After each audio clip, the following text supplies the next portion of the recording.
You've been given the reins today. Chris, how are you enjoying running a session out there with the boys? What sort of shape do you find them in today? Yeah, good. It's always looking to pick the guys up after obviously a recent result, but their attitude and everything this morning was spot on. We had a team meeting this morning, so we don't want to see any sad faces and want to get out there and enjoy your job, and that's what they've done this morning. So yeah, good morning's work. You made your money as a pro in the attacking third. Is it something that's playing on your mind, the lack of goals at the moment? Obviously, lack of goals.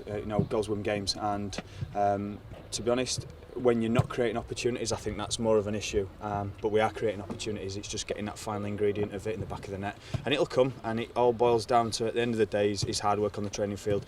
There's nothing much more we can do. As I say, we've got to keep improving, keep making those goal opportunities appear, and we've got to take them. That's the top and bottom of it. Is there anything that you can physically do though to make those goals go in? No, it's just got to, as I said, you just got to keep providing that ammunition for the strikers and the attacking midfielders, and make sure that if you get an opportunity to get in that 6-yard box or into the 18-yard box, you take it, and you kind of go with a who cares attitude and really go for it, and that's the best advice I can give the forward line and the attacking midfield line.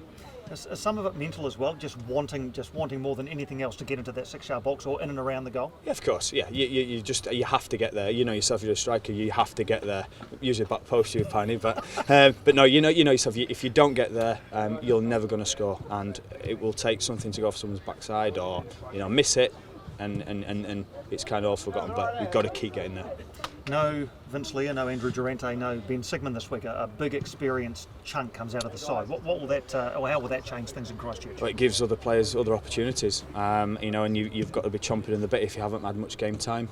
This is the times that you wait for a suspension or injury. Collectively as a coaching team, you don't want injuries and stuff, but as a player, if that's the only way you're getting an opportunity, you have to take it. So it's a great opportunity for someone to step in and really stamp their authority and stamp their mark, and we've got that depth. So that can easily happen, and it's shown that if you go in and do your job, you'll keep your place, simple as. And leadership-wise, no Jura, no Siggy, so have you made a decision on the armband? Yeah, that'll be Glenn Moss. So he'll come and captain the side with all his experience. He's part of our senior group, and he's a popular guy, and demands a lot of respect. And we've got full respect for him, and he'll lead the team well. Mariners are bottom. Is this a must-win for you, Greenie? They're all must win, I think, from whether you're top or not. So it's again doing what we can do and control, and that's putting in a performance and really looking what we can control, keeping the ball, keep creating those opportunities, and they're a physical side. You've got to match them in that department, and keep doing the things that we're practicing, and we'll continue to do that. You spent some time around Merseyside. Lewis Garcia, of course, in the Mariners side. Just another little layer to the A-League. Yeah, it's brilliant. I absolutely love it. It gives the A-League more exposure, and whether you've got these top pros coming in is always good for everyone concerned. I think it gives not just the Mariners a lift, but I think it gives everyone a lift. The fans want to see what have been some of the best players in the world, and we're delighted to have him here. So hopefully he gets a run out and makes it as difficult as he can for us, because if you want to be successful, you've got to play against the best players, and hopefully he does come, hopefully he starts, but we'll just wait and see. Formation-wise, Greenie, you're running the same pretty much as last week, or? Yeah, no, we'll probably go a little bit more attacking. I think we're looking to get another striker in there, and again add to that threat going forward. We can't rest on our laurels and defend the whole game, so we're going to really go for it and take the game to Mariners. Greenie was talking last week about using Alex Rodriguez running sort of box to boxes. How did you feel that worked out against City? Yeah, I think Alex. I've not had time to watch the game back again, so I can't go into that sort of too much, but as I mentioned before, we're asking for those attacking midfielders to get in the box and then do a job at the other end, and it's important that they dominate that midfield and keep the ball, and Alex certainly provides that for us. I think if he could add a couple more goals to his tally, which all midfielders, you need goals from that department, we do. So Matt Redenton showed him from right back, he got himself in the box and got a goal, and we're looking for more of the same from Alex.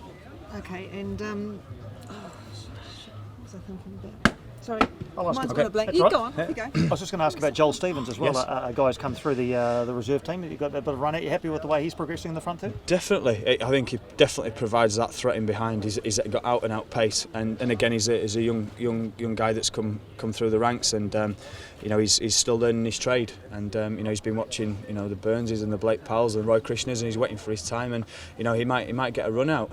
He's an unknown quantity in the A-League, and again he showed on a couple of glimpses what he's capable of, and that's why he's been in the all-white setup as well. So again, we've got another Kiwi coming through, which is fantastic for the country and for the Phoenix. So it'd be good to see Joel get a run out and at least involved.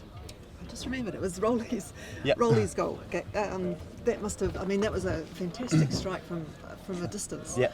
How much of a lift does something like that give a team, sort of going into the next game? I think it definitely gave us a lift in the game. I think after that went in, we had a spell where we produced some good stuff, and as I say, we don't want him shooting from that far too often. When they go in, they look spectacular, and he's on for goal of the season again with another strike. But we'd rather him keep the ball and look to play himself into some positions and around the box. But again, fantastic strike.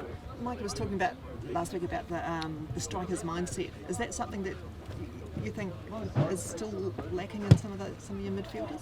Yeah, we're constantly onto the midfielders is to get in the box. Give yourself an opportunity to get in the box.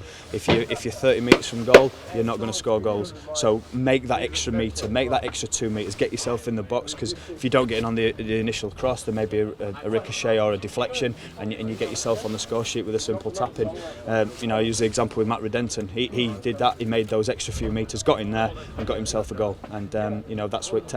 And if that's the difference at the end of the season, we need to have more of those guys scoring goals.